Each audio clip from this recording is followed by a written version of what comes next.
Hello, everyone, and welcome to this month's P&G Alumni Network Enrichment Series webinars. As you can hear, my voice decided to leave me last night, but we hope that sometime this morning it'll come back. This is your host, Ileana Rojas, and I hope you're all safe and well.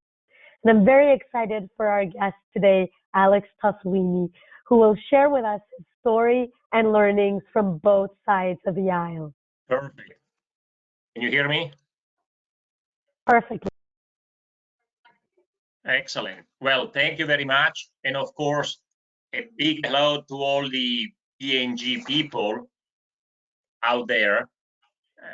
Reassuring to start a P&G meeting with some consumer research. So I appreciate Ileana doing a poll to see who's out there. Pleasure to be here. So I put together a very simple agenda, few minutes to catch up on what I've been doing in the last few years.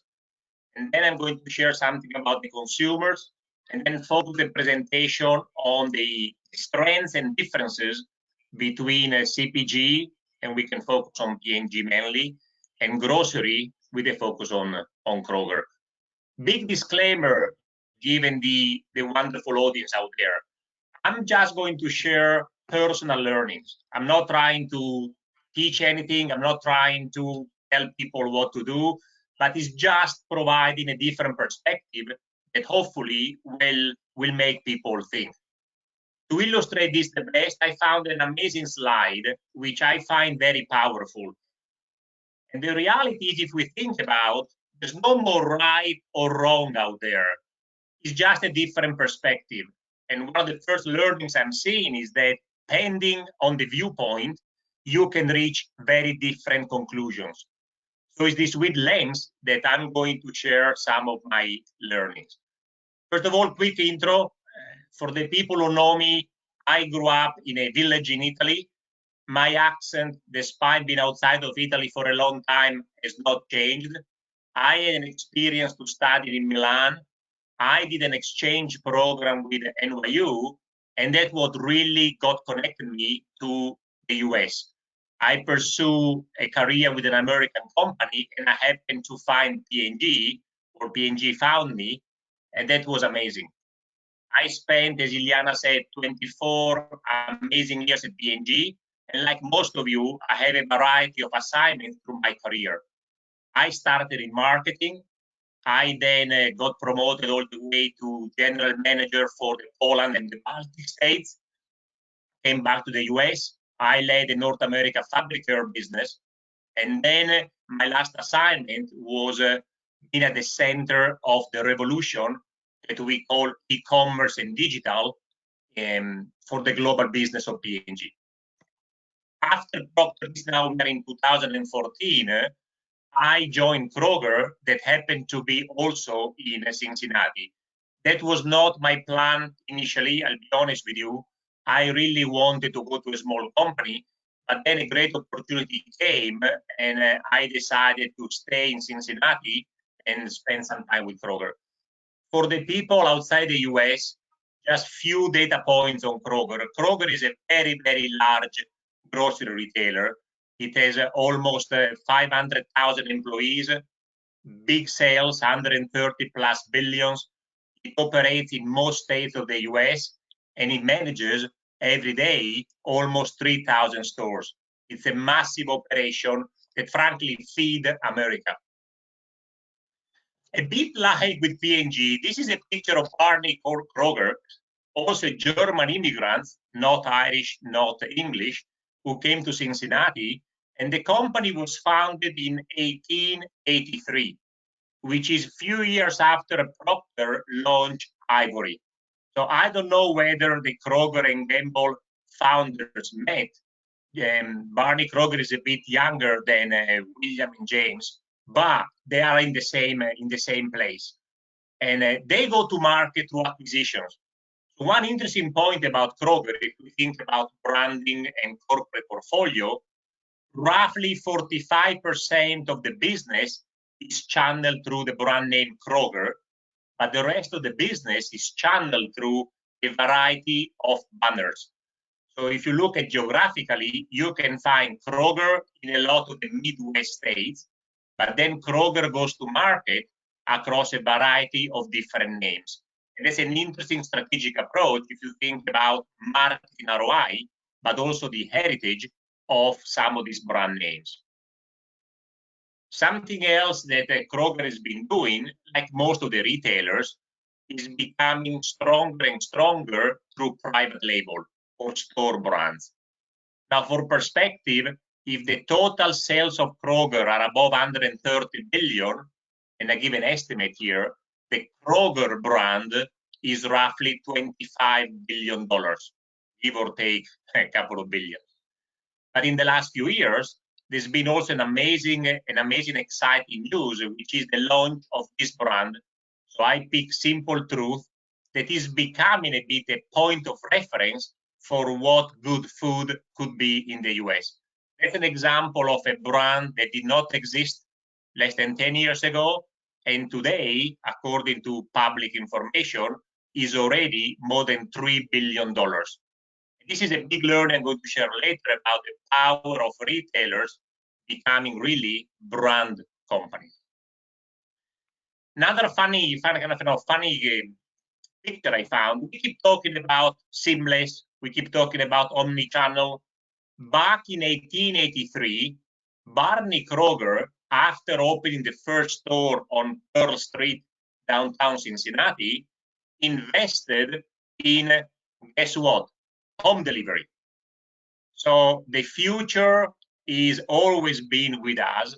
And the second investment of Kroger was a delivery mechanism, so the grocery shopping could be sent to people's homes. And we are talking 1883.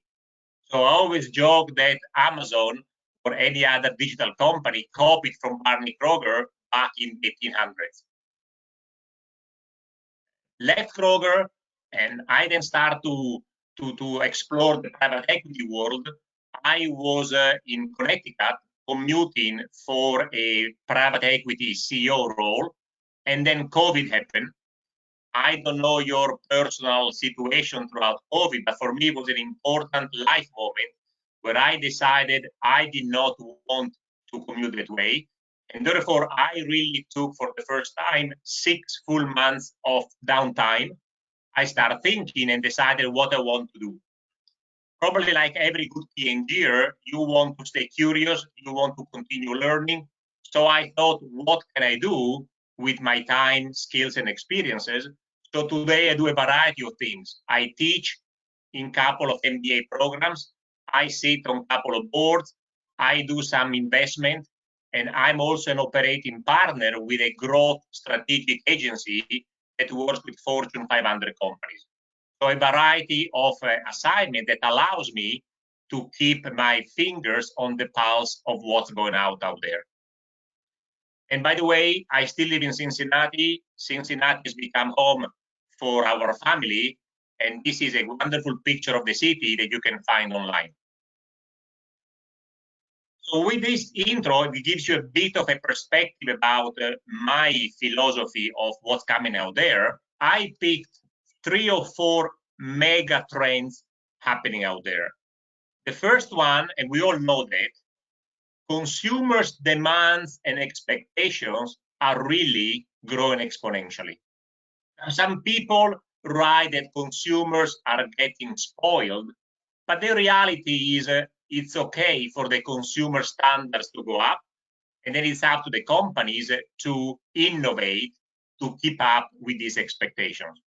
The reality is never before consumers are so demanding about getting ultimate service and wonderful products.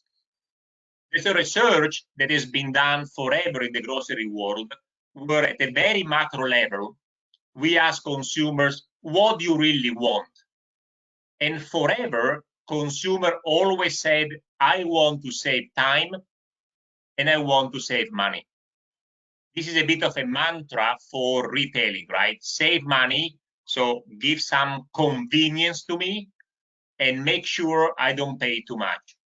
But look to the right side of the screen. More and more consumers are expecting frankly, are demanding from companies to do much more than save time and money, which, by the way, we all know is not easy to deliver all the time. Here's what they are telling us. I want you to help me be connected. I really want to feel cared by you, and I want you to inspire me. Now, those are very, very generic words, but if you think about executing them every single day, at every single touch point with consumers, is not an easy task. And for sure, is not a cheap task, because connecting, caring, and inspiring consumer at every single interaction is a big, big deal. Second, the reality is, because of digital, because of the world, the options that consumers have at the moment are becoming limitless. Think about the range of products and services we can access. Think about the delivery options. Uber Eats, I want the best restaurant in town to be able to come to me within a couple of hours or within 30 minutes, because I just want to experience their service. Timings, as we said, you can order in advance, you can order on a frequency basis, or you can order to get delivered within a few minutes. A personal story, I have a teenager son. We were driving back from the airport a couple of weeks ago, and he wanted to buy something, was looking for some sort of headphones. He ordered them online. We arrived home, and within 70 minutes, there was a delivery driver with the headphones for him at home. And I'm thinking, if I'm him, the experience, the service, frankly, the loyalty to this company will be very, very difficult to change. He wanted something, he ordered something, and he got it within 70 minutes from his order. And that is geographical flexibility. The reality is, through digital, through e-commerce, through the world connectivity, you can experience all sorts of products from all over the world in a much more convenient way than just a few years ago. So this open world and limitless options. The third one, we can debate this, hopefully there will be some questions about this, is one trend I'm seeing out there, we are seeing out there, is that, and especially in the US, the house is becoming a much more central and frankly emotional place for families, for work, and for other moments. I think this has been influenced by COVID big time, but there's a huge cottage industry on changing either the location, the house configuration, the furniture, the technology, to transform houses into much more than just places to live. And then we know this, by the way, P&G again is leading this as well, but especially the young generation, they are gravitating towards brands that do well by doing good.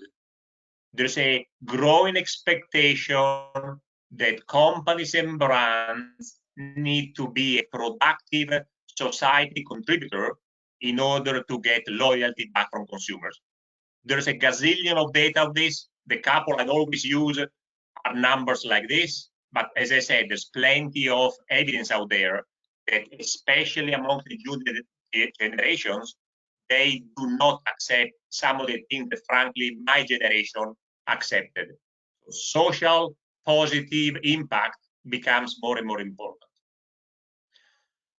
So if this is a bit of a lay of the land for the consumers, let's have a look at some of my learnings vis-a-vis CPGs and grocery retailers.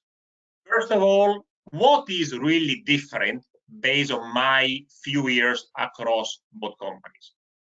First of all, the thinking approach and the time horizon is very, very different.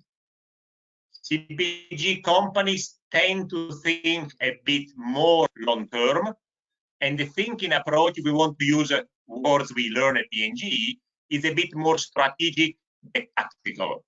Not that strategic is better, but the thinking approach is a bit more scenario planning and various options rather than a bit more short-term and tactical, frankly, because you have a lot of stores, a lot of activities to operate. And that's linked to what I call speed and frequency of execution. If I think back to the P&G days, the best example that I can think of is how PS runs plants.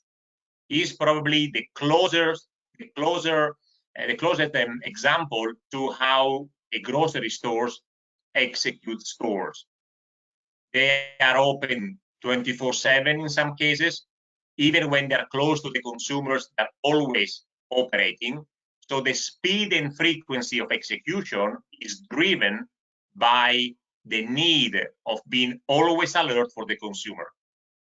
Now, to be fair, in the last few years, because of the always-on consumer, even functions like marketing and sales are becoming more frequently connected to consumers.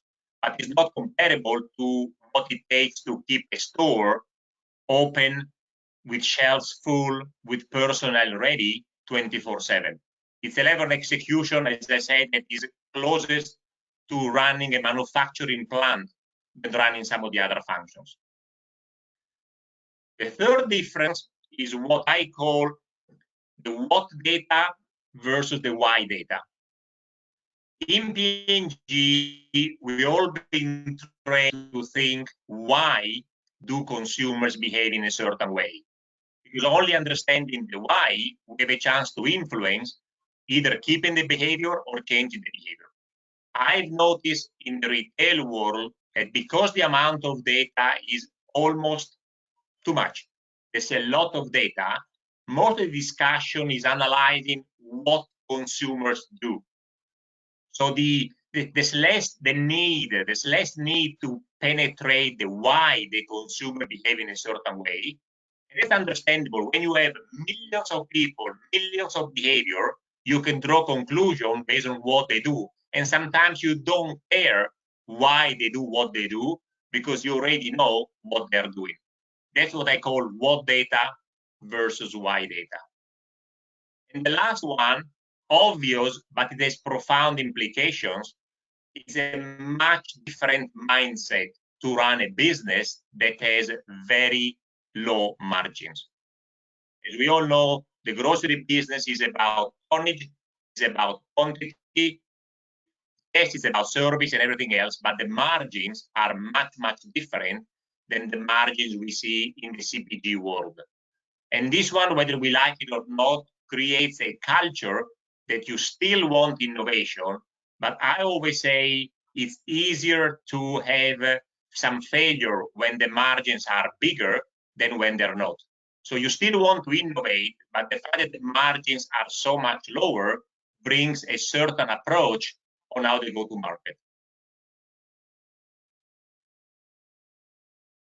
I was then thinking, okay, if we look at the total world out there, COVID, no COVID, big relationship between the CPG companies and the retailers.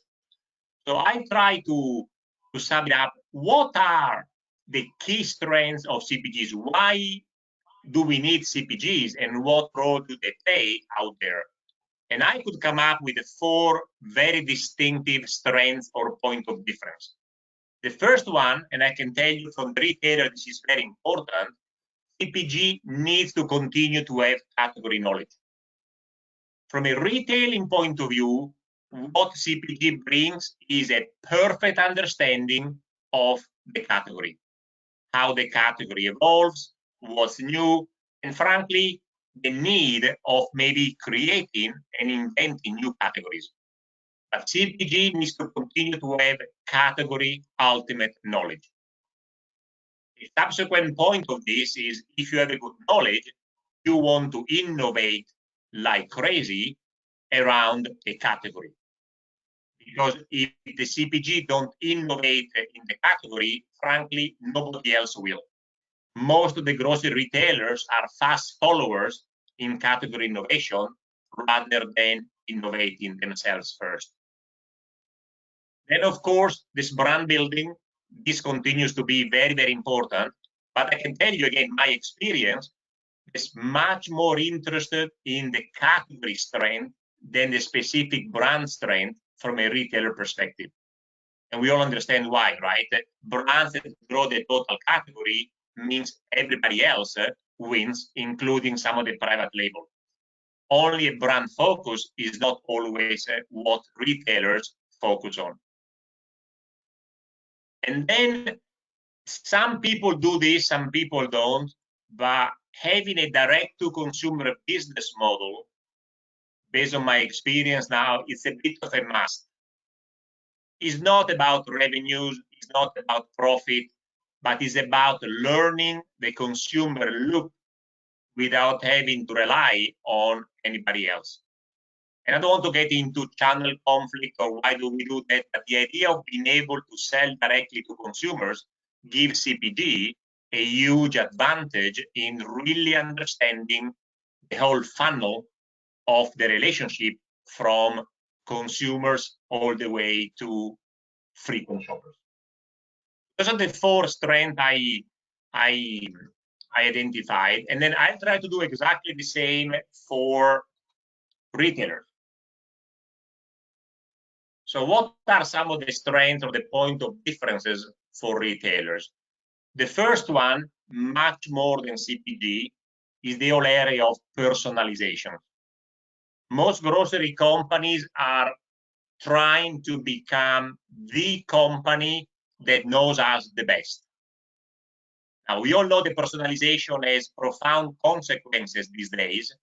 We are talking about the privacy and some of the legislations that is developing across the world. So we will see the extent of personalization out there. But the point of grocery retailers, most retailers have more data about consumers. Grocery advantage is the frequency of these purchases. So given the data and the interaction, they got the opportunity to become the very best at personalizing an experience with the shoppers. The second key strength is really the ability to have private labels or store brands across multiple categories. This is a strength that can pay big dividends in the long term. I mentioned before, Kroger as a brand is sold in, I guess, hundreds of categories and has a total revenue of more than 25 billion.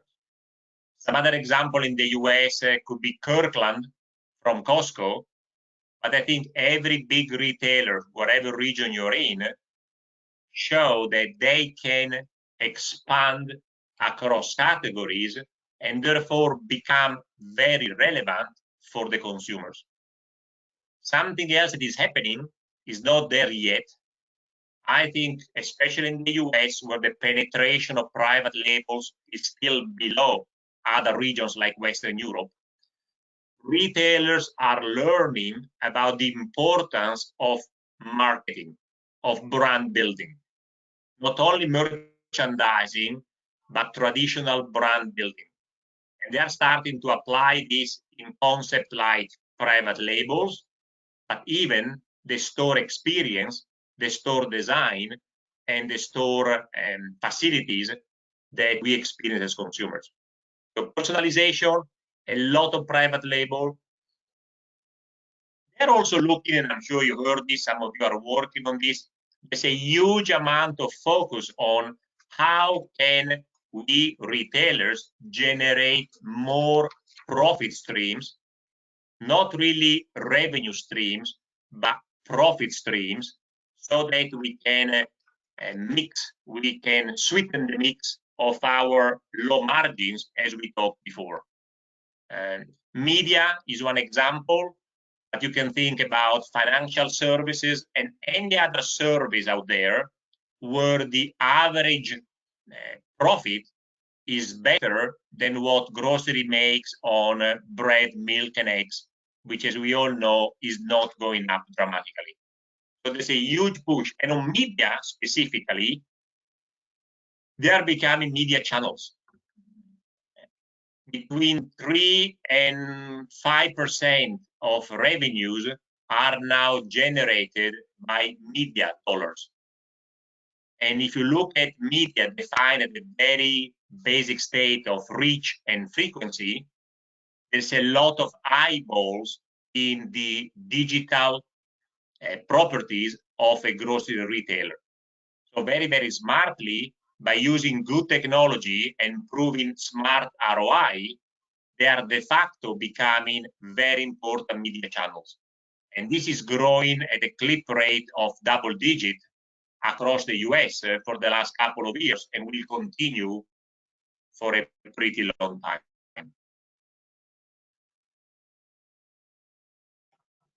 Maybe the last point is the whole concept about stores. I don't remember the journalist, but back in 2011-12, when Amazon was really starting to boom, there were lots of journalists talking about stores are dead. Consumers don't need stores. Now, fast forward to today, we all know this is not right. Actually, having a mix of digital and stores continues to be a very, very powerful combination. However, so stores are not dead. What I say is badly managed stores will die. And there are still too many retailers out there where the stores look a bit old and tired, and frankly, not in line with the experiences consumers want. On the positive side, when stores become experiences, the whole go-to-market becomes perfect.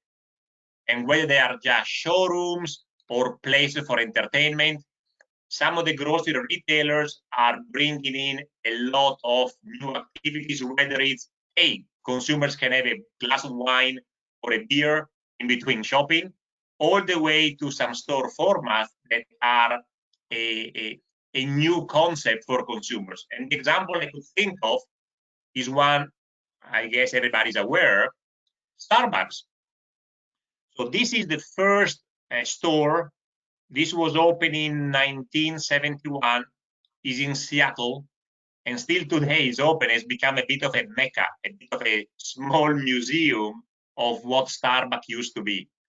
And Starbucks still offers some pretty traditional stores, all the way to this, to what they call the roastery, the reserve stores, where not only you experience some of the most amazing coffee blends, but as a consumer, you really see how the coffee made. You see the innovation, you experience what coffee is all about. And for some people, this is much more than just buying a cup of coffee.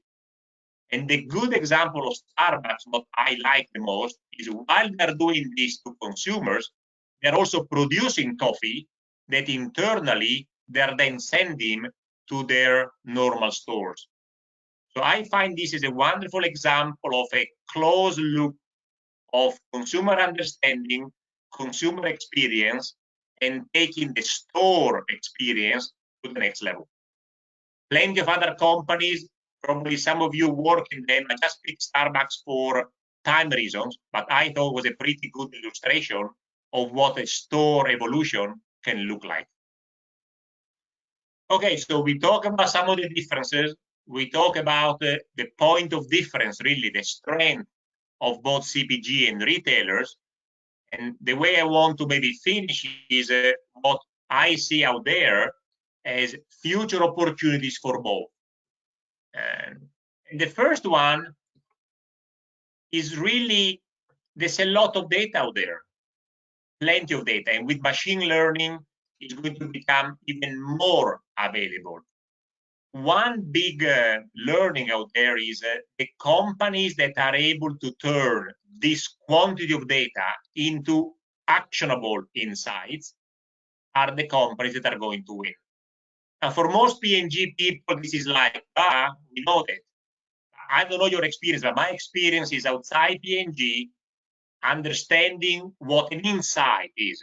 Let's start there. What is an insight? And make it actionable is easier to say than to do. with the acceleration of data, having the skills, the programs, the talent, the experiences of turning this data into actionable insights will be a big opportunity for most companies out there. The second one is really make brands and services indispensable, not just loyalty. So taking loyalty to the next level. The concept most companies use these days is recurring revenues, which I find to be a smart way to talk about subscriptions. And the other day I was with my students and we did a small exercise and I asked them, on average, how many subscriptions are you paying? And you can do the same exercise for yourself at home, but the number was double digit. This is the US, so maybe it's not representative of the whole world, but my class on average had 10 subscriptions that today they are using as part of their lives. Now, going back to Starbucks, and I use Starbucks because of the pictures before, Starbucks has more than $2 billion in cash given by consumers before they buy a cup of coffee. So if you're a coffee drinker, they would tell you that, and you like Starbucks, people like Starbucks so much they want to give them money in advance to make sure I can have my loyalty and my card always ready to be used. Subscription is big, recurring revenue is big, and of course, more and more brands are trying to connect consumer in a way that we are so important for you that we don't want you to think about the next purchase, put it automatically, and I will be with you forever. Ecosystems.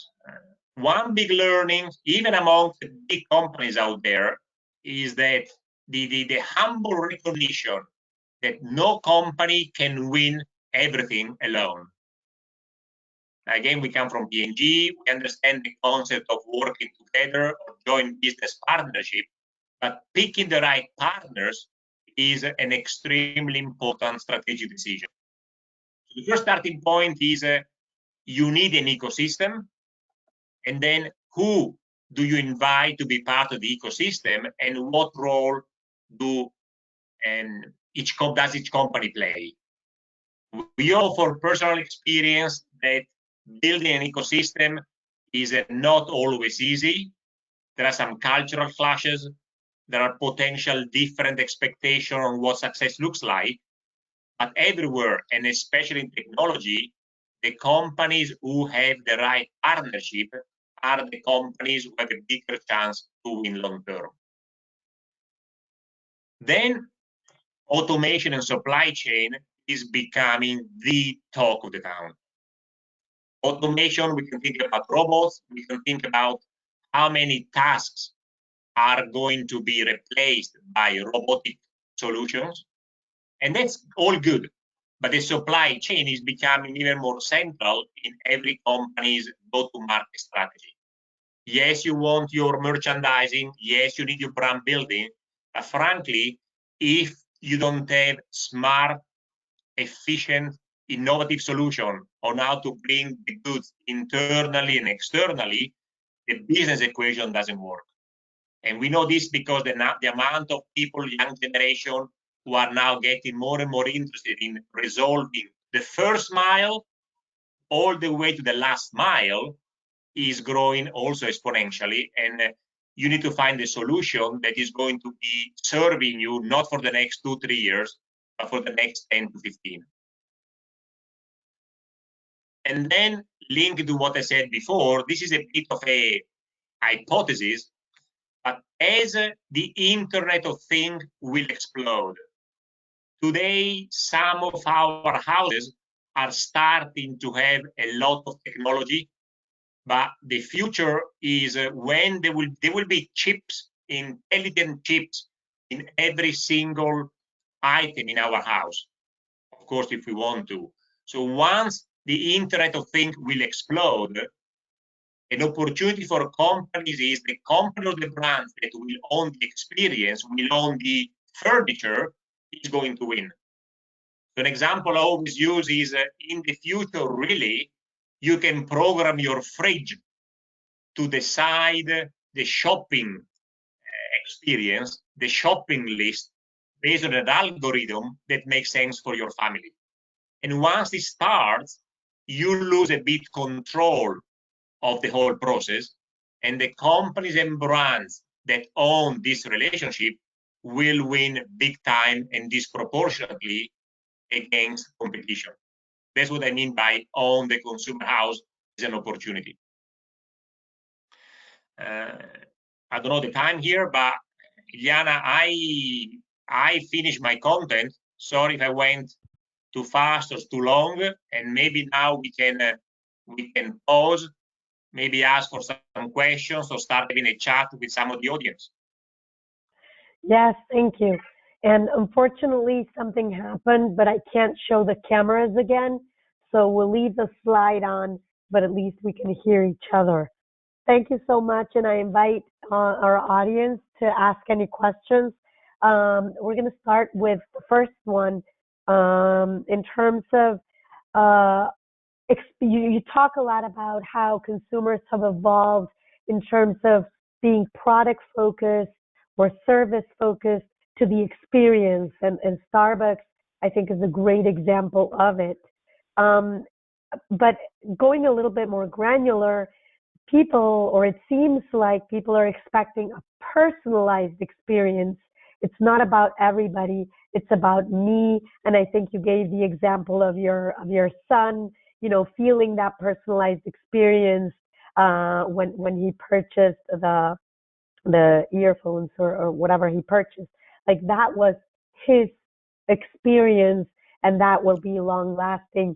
How do you see a balance both from the CPG side and the retail side to try to deliver those personalized experience, because now it becomes a little bit more challenging?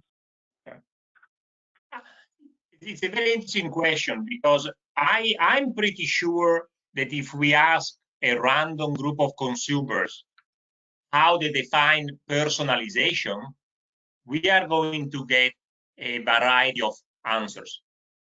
The first question for each company is, what do you want personalization to be?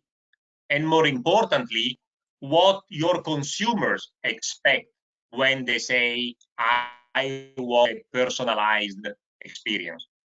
I can tell you, in the case of my son, his real personalization was a desire to receive what he needed as fast as possible. And then he associated the company he called with the service. All the way to, and let's use a cliche, the personal email, where people really understand who you are and they try to sell you something which the company knows meets your needs. The opposite of this, the reverse of the medal is of the coin, is some people find this creepy too. There's a growing group of people out there when they say personalization means I want to control personalization. If somebody else knows too much about me, that creeps me out. And therefore, the personalization, in my opinion, is going to evolve into much more consumer will be in control of the variable of personalizations, and brands and companies need to be careful not to define personalization for the consumers, because the moment you cross the line of too personal, some people will reject the solution. Thank you. You also talk about, private label, and as always, we know the importance of branding and how some of these brands, even though they're private label, they're now being treated as brands because they understand the benefits of connecting with consumers in a more emotional way and standing for something. And we're seeing a significant growth in boutique labels or more small basically boutique kind of labels. And we're seeing large companies also trying to enter into having those boutique labels to tackle that smaller kind of experience or niche experience. Do you see like a balance or more of a trend to those boutique labels versus the large uh, brands that we used to have? The starting point is what I mentioned before, which is retailers, and especially grocery retailers, that traditionally have merchandising as their strength, are realizing of the power of a brand building approach to some of their brands and offerings. Now, food may be different than other categories because for some consumers, brand power is less clear in food. But one of the trends we are seeing is that once the retailers, and let's talk about the grocery retailers, understand more and more the power of running some of their businesses as brands in the US, will translate into a significantly higher percentage of store revenues in the hands of private label, which, if you look at markets like the UK or Western Europe, has already happened before the US. Once the companies understand the power of what they call traditional marketing, traditional brand building that can be applied to store brands, then you're right, then opens up a variety of innovation, investment, portfolio choices, because already today, there's a lot of big brands, medium brands, and niche brands available to consumers, but the marketing money has never been put in good use because there's very little marketing money that goes beyond individual brands. This is growing, and I predict a significant increase in the, as I said, brand building of store labels in the US in the years to come. Thank you. Looking at your experience on the retailer side, what are the areas where CPG manufacturers need to step up their capabilities? The expectation is assuming there is a joint business planning relationship, which is the best way to go to market. As I said, translating the data into actionable insight. But the two most important ones is category growth. The strategic role most CPG companies play for a retailer is to be the innovator that brings more revenues and eventually more profit to category. So category understanding, category innovation, category exploration, and frankly, category invention. And the second one I would pick is the way I finish, which is a supply chain. I mean, there's no way companies can win alone, and therefore both CPG and retailers need to find more and more solutions to bring goods from point A to point B. So a bit of data, category creation, innovation, and supply chain. Thank you. In Europe, we are seeing smaller local community stores doing better post-COVID than big department stores who are struggling. And I want to say that in the US, I think we've seen that also, where people are going to save local because they know the owners or they feel more committed to that. Do you feel that that trend is here to stay, or it's more a reflection of what happened in the pandemic? For sure, COVID has changed a bit the importance of local, frankly, because in some communities, you could not go beyond your local neighborhood. So that was the only place where you could, frankly, shop. And I think the connection between stores, experience, and local will continue to evolve and stay here. The big stores will play a role. Some of them are more in the suburbs. So I think every format of stores will play a role. I go back, for me, it's not the location that matters. is the experience that the store will be able to provide to the shoppers. Size is important, localization is important, but if the experience is not up to what the consumer expected, no matter where you are, the store will die. Thank you. Is there a profitable path for D2C in CPG and more specifically food manufacturers? I was dreading this question because that's the most difficult question out there.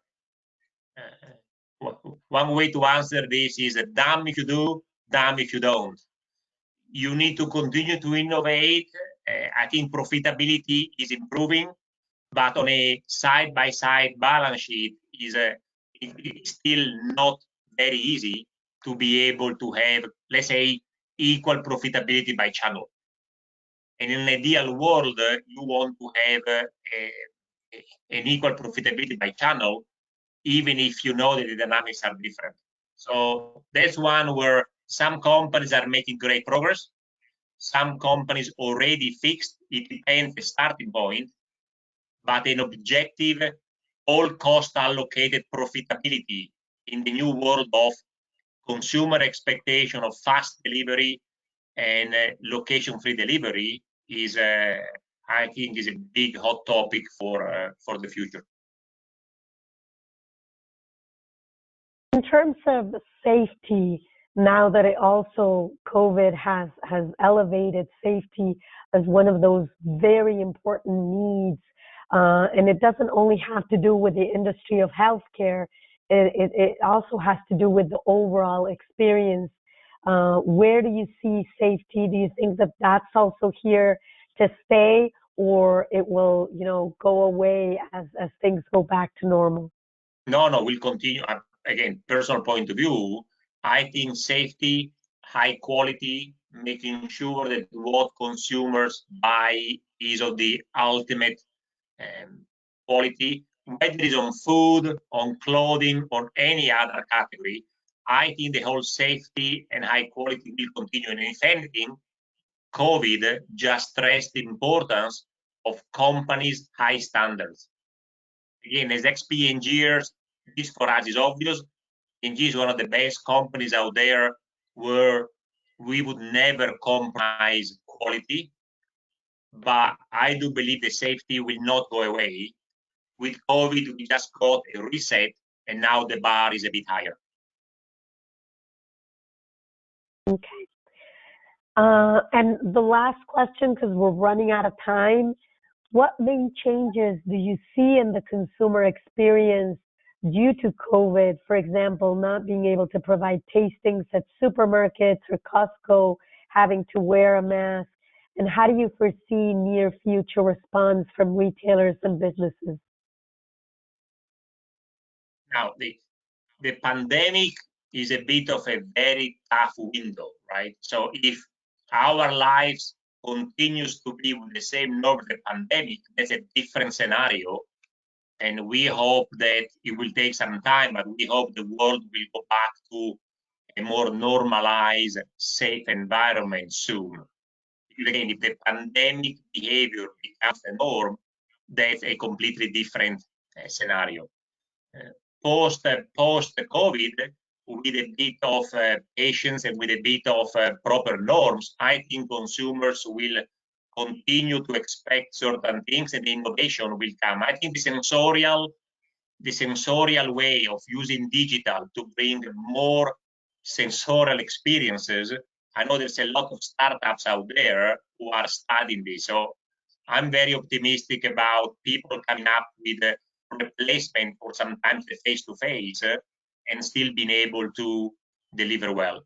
Give an example. I don't know the numbers, but I need to assume that most companies will not go back to the global travel budgets they had before. And not because they're afraid of COVID, because they've realized that you can be almost as efficient in some occasions by doing a Zoom rather than face-to-face expensive long meetings. So it's going to be a bit of a balance, but long term, some of the changes are going to be good and some of the changes will require more innovation to fulfill consumer needs. So I think once the pandemic is more under control, the future is bright. Alex, thank you so much for sharing these insights this morning. Any final words?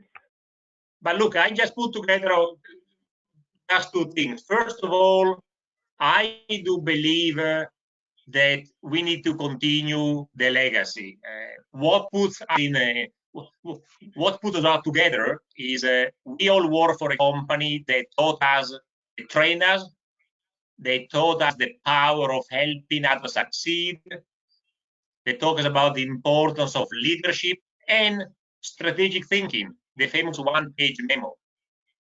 I don't know the other people experience, but there are lots of wonderful companies out there, but P&G is a bit special. So I believe that part of our responsibility is to continue to give back to the younger generation and frankly spend time with them like the more senior people in P&G spend time with us, helping us succeed. And then the very last is kudos to all of you, Liana, to the P&G Alumni Network. It's an amazing opportunity. As you said at the beginning, 35,000 plus strong, lots of events, lots of connection. You guys are working, frankly, tirelessly on behalf of the P&G alumni, and I really want to thank you for that and for the opportunity to be able to reconnect with so many of you. So I'm done. Thank you. Use your Italian tomato for goodbye, and hopefully we'll keep in touch. That's awesome. Thank you so much, Alex. I'll take back controls for a couple of announcements. Okay, we're back. Get involved, like Alex said. We keep on growing. Sign up for updates at pgalums.com. Support our foundation. It's doing incredible things around the world. PG Alum Foundation, alumnifoundation.org. Partner with us at sponsor@pgalums.com, or volunteer, start or join a chapter, or share any other thoughts that you may have. Send us an email at hello@pgalums.com. You can access this and all other recordings of our past webinars in our website, pgalums.com, and you can also access them after a month on our YouTube channel, and you can look for it there. Like I said, send us an email with any other additional thoughts that you may have, and I invite you for next month with April Enslinger, the Global Chief Marketing Officer of Self-Esteem Brands, who will share with us how to build a tattoo-worthy brand. This is it for today. Thank you so much for being with us this morning, this afternoon, this evening, depending on wherever in the world you are. And I wish you have a wonderful rest of your day. Thank you so much.